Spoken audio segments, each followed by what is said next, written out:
So I was born in Portland, Oregon. It's just the West Coast. It's a normal place. But 2 months after I was born, my parents moved me to Taiwan, Taipei. So I grew up in the Chinese culture, going to Chinese school.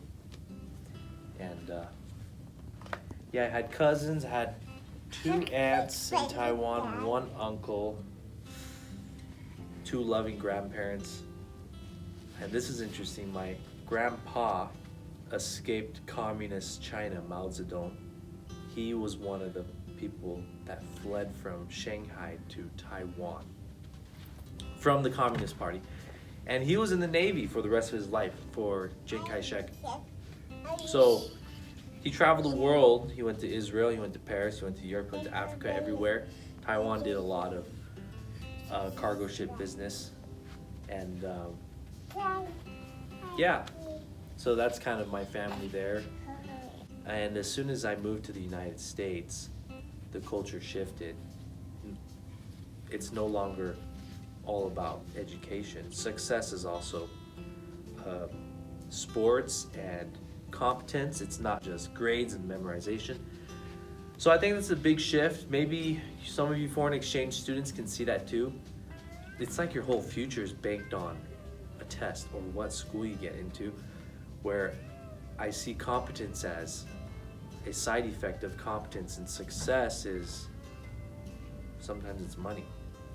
You make a lot of money, but it's not everything. Money's not everything. But yeah, that's kind of how I grew up, and the big culture shift when I moved to the United States in 6th grade. And yeah, that's what I have to say about that. Family I grew up with, like I said, very, very Chinese. We don't have Christmas in Taiwan. We have Chinese New Year. It's kind of the equivalent. You go up to your grandparents and you say, congrats, congrats, gongxi, gongxi. And they give you a red envelope. And this is very Chinese. You have to accept it with 2 hands. If you just thank you, that's very, very disrespectful. 2 hands, bow to your grandparents.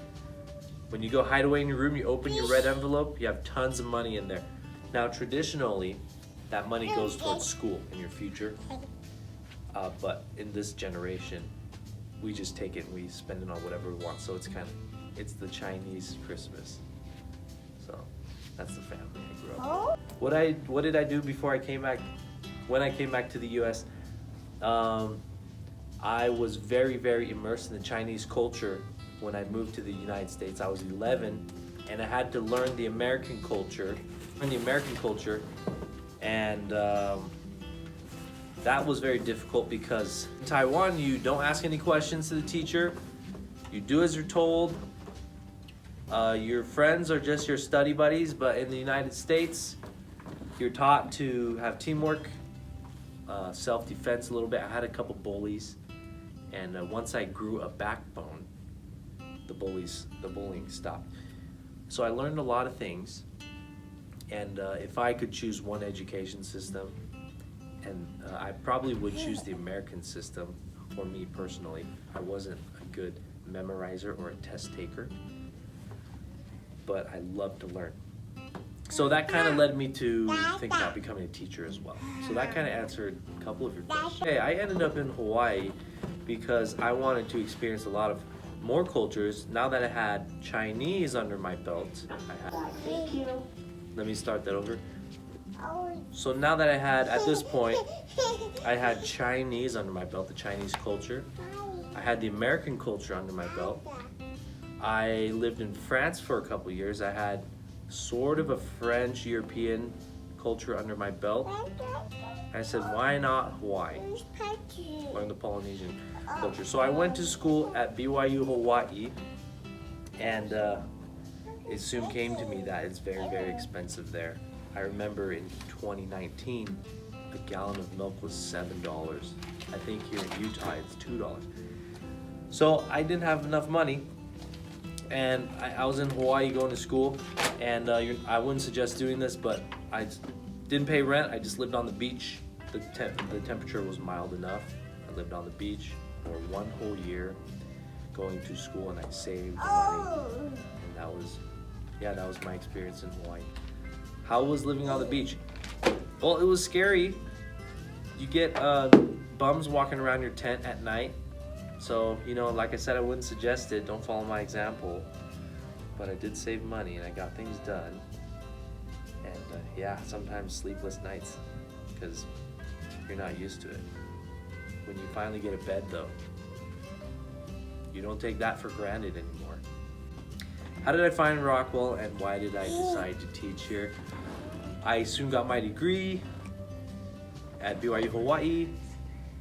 I wanted to teach business. Actually, it was a stroke of luck. Miss Grimley, my sister-in-law, not my aunt-in-law, my sister-in-law. She said, why don't you come teach at my school? Miss Grimley said, come talk to Darren. I talked to Darren. Darren said, are you okay if a student gets very upset and yells at your face? That happens here, I won't lie to you, he said. And I said, you telling me that some students have had a hard past, that they would do this? He said, yes. And I said, okay, I could probably even take a punch to the face. I think I'd be okay with that if it means helping a student. So he hired me, and I've been here ever since. I really like it. It's a great introduction to teaching. If you can survive at Rockwell, I think you can survive anywhere. It's kind of like, I think it's a badge of honor. That's what I think it is. Dancing. I always like to dance. No one in my family dances. No one's really musical in my family. But YouTube was one of my teachers because it just became big when I was growing up in the 2000s. People would post their dancing videos. I would follow. It was fun. I probably should have done performance in my high school career, but I didn't. And my next job in college was cultural dancing. They looked at me and they thought, are you Hawaiian? And I just pretended and I said, shoots brah, yeah, I'm Hawaiian brah. They hired me. They don't, actually I'm Chinese, but it is right. They hired me. I danced for Samoans, I danced for Tahitians, I danced for New Zealand, and I danced for Hawaii. So that's how Hawaii started. I really like dancing since. I do a lot of hip hop and pop rock and robot too.